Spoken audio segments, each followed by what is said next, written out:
ఉన్నది.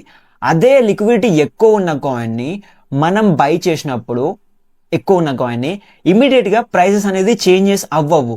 Either cell చేసినా by చేసినా, నాట్ ఓన్లీ బై, సెల్ చేసినా బై చేసినా. సో ఇన్ దట్ కేస్ ఇక్కడ మన కిరాణా ఏదైతే ఎగ్జాంపుల్ ఉందో సేమ్ ఇన్ దట్ వేలో ఇక్కడ లిక్విడిటీ కూడా అలానే ఉంటుంది. లిక్విడిటీ అంటే ఇలా.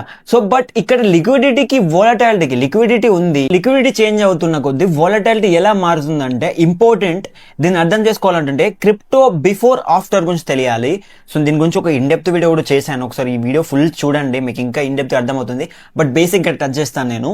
ఇక్కడ చూసినట్టయితే 2021 అప్పుడు మార్కెట్ చూసినట్టయితే లిక్విడిటీ తక్కువ, థిన్ లిక్విడిటీ ఉండేది, రీటైలర్స్ ఎక్కువ ఉండేవాళ్ళు అండ్ వేల్స్ కూడా ఉండేవాళ్ళు, లిమిటెడ్ వేల్స్ ఉండేవాళ్ళు.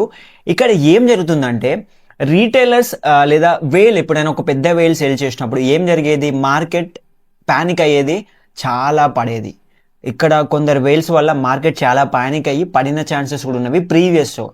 బట్ అదే ఇక్కడ చూసినట్టయితే ఇప్పుడున్న మార్కెట్లో అప్పుడు లిక్విడిటీ తక్కువ, రీటైలర్స్ వేల్స్ కూడా, బట్ అప్పుడు పెద్దవాళ్ళు సెల్ చేస్తే కింద ఇక్కడ మనకి పడే ఛాన్స్ ఉంది. బట్ అదే ఇప్పుడున్న మార్కెట్లో మనం అబ్జర్వ్ చేస్తే ఇప్పుడు వచ్చేసి ఈటీఎఫ్స్, ఇన్స్టిట్యూషన్స్, డీపర్ లిక్విడిటీ ఉంది, ఆర్బిటేజ్ ఉంది. సో మోస్ట్ ఆఫ్ ది కేసెస్లో ఇప్పుడు మార్కెట్ ఎవరైనా సెల్ చేసినా కానీ, డంప్ అవ్వినా, పడినా కానీ, డిప్ అవ్వినా కానీ బయ్యర్స్ ఉన్నారు. అదే 2021లో అక్కడ బయ్యర్స్ లేరు. సో ఇక్కడ లిక్విడిటీ ఉంది ఇప్పుడు ప్రజెంట్ మార్కెట్లో, ప్రీవియస్గా లిక్విడిటీ లేదు కాబట్టి అలా జరిగేది, వోలటాలిటీ అలా ఉండేది.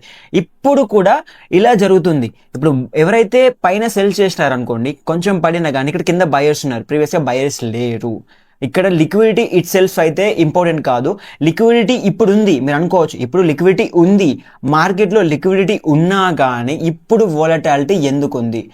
కంపేర్ టు ప్రీవియస్గా మార్కెట్ సెల్ చేస్తే చాలా పెరిగేది, ఇప్పుడు సెల్ చేస్తే తక్కువ పడుతుంది. లిక్విడిటీ ఇప్పుడు ఉంది, లిక్విడిటీ ఇప్పుడు ఉన్నా కానీ లిక్విడిటీ ఉన్న మార్కెట్ ఎందుకు స్టేబుల్గా లేదు, ఇంకా అప్స్ అండ్ డౌన్స్ ఎలా అవుతుంది? సో లిక్విడిటీ ఉన్నా కానీ సడన్ విక్స్ పడుతున్నవి. దీనికన్నా ముందు ఒకసారి మనం ప్రీవియస్ లిక్విడిటీ గురించి మాట్లాడాలి. అండ్ ఇక్కడ 2021 లిక్విడిటీ ఎలా ఉండేదంటే ఎమోషనల్ వేలో ఉండేది, ఇప్పుడు వచ్చేసి అది మెకానిజం కన్వర్ట్ అయింది. ఈ మెకానిజంది నేను ఇప్పుడు ఎండ్లో మీకు చెప్తాను.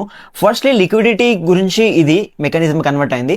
బట్ విక్స్ ఎందుకు వస్తున్నాయి సడన్గా, ఇలా ఎందుకు అవుతుందంటే లిక్విడిటీ గుడ్ వేలో ఉంది, విక్స్ ఎందుకు వస్తున్నాయి అంటే, ఇలా సడన్ విక్స్ ఎందుకు వస్తున్నాయి అంటే దాంట్లో కొన్ని టైప్స్ ఉన్నవి. బట్ మోస్ట్ ఆఫ్ ది కేసెస్లో డెరివేటివ్స్ లిక్విడేషన్స్, లెవరేజ్ ట్రేడర్స్ ఎవరైనా లిక్విడేషన్ చేయడం వల్ల, అండ్ ఇంకొకటి వచ్చేసి stop loss clusters and options expire అవుతున్నవి. ఆప్షన్స్ ఎక్స్పైరీ చూస్తున్నాం.